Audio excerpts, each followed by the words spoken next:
Hello दोस्तों, स्वागत है आपका अपने YouTube चैनल टाटा मूसा मोटर्स नांदेड़ में। दोस्तों, ये 5523 गाड़ी है ट्रेलर। ये गाड़ी का कस्टमर कंप्लेन था कि गाड़ी स्टार्ट करने के बाद थोड़ा मिसफायर कर रहा है और गाड़ी रनिंग में एक्सीलरेटर छोड़ रहा है, मतलब रेस बराबर नहीं ले रही है। तो हमने इसका लैपटॉप लगाया। लैपटॉप लगाने के बाद इसमें क्या प्रॉब्लम आता है मैं आपको बताऊँगा।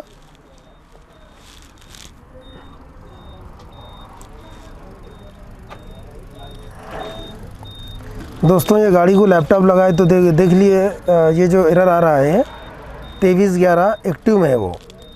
और उसका जो डिस्क्रिप्शन है, डिस्क्रिप्शन क्या बता रहा है देख लीजिए। Electronic fuel injection control valve circuit condition exist, मतलब जो फ्यूल हाई प्रेशर पंप का जो मीटरिंग यूनिट आता है तो उसका प्रॉब्लम है, वो उसकी वायरिंग का प्रॉब्लम है। तो इसका वायरिंग हम देखेंगे कि ये किस तरीके से ये प्रॉब्लम दे रहा है कस्टमर गाड़ी को, और उसकी वजह से गाड़ी में कैसा प्रॉब्लम आ रहा है और ये प्रॉब्लम क्यों आया ये भी हम देखेंगे।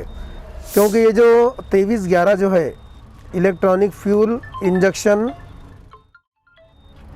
कंट्रोल वाल्व सर्किट, मतलब ये जो जितना भी हाई प्रेशर सिस्टम में जो फ्यूल को जो कंट्रोल करता है, ये कंट्रोल वाली करता है मीटरिंग यूनिट।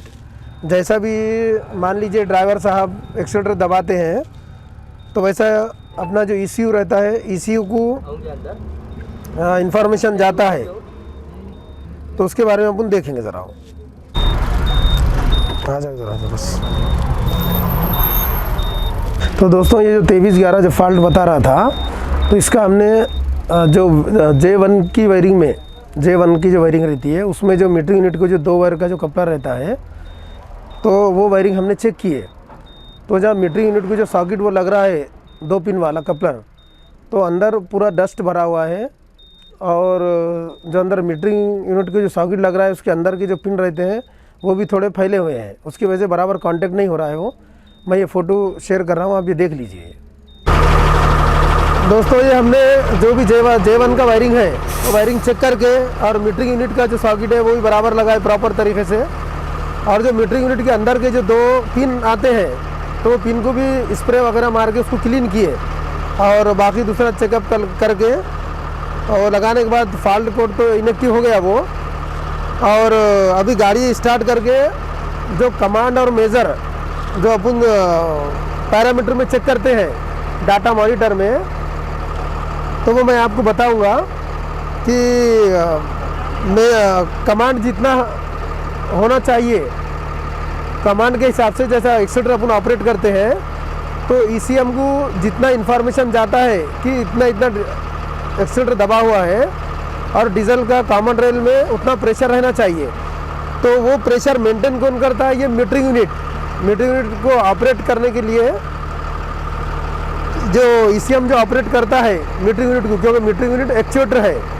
तो इसमें अपन देखेंगे डाटा मॉनिटर में जितना कमांड होना चाहिए, तो मेज़र भी जितना कमांड बता रहा है उतना मेज़र बताना चाहिए। तो आइए मैं बताता हूँ आपको दोनों में क्या फ़र्क है वो। ये देखिए दोस्तों, रेस करो जरा गाड़ी, फुल रेस करो। ये देखो, ये कमांड है और ये मेजर। कमांड इतना होना चाहिए, मेजर कमांड के हिसाब से होना चाहिए। ये फुल रेस करो, फुल।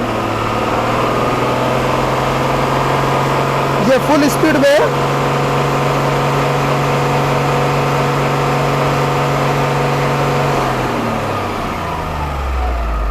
तो कभी भी जो भी फ्यूल सिस्टम का जो भी अपन काम किए, वायरिंग का भी काम किए, तो ये कमांड और ये मेज़र ये दोनों इक्वल रहना चाहिए, तब जाके अपना गाड़ी ओके हो जाएगा।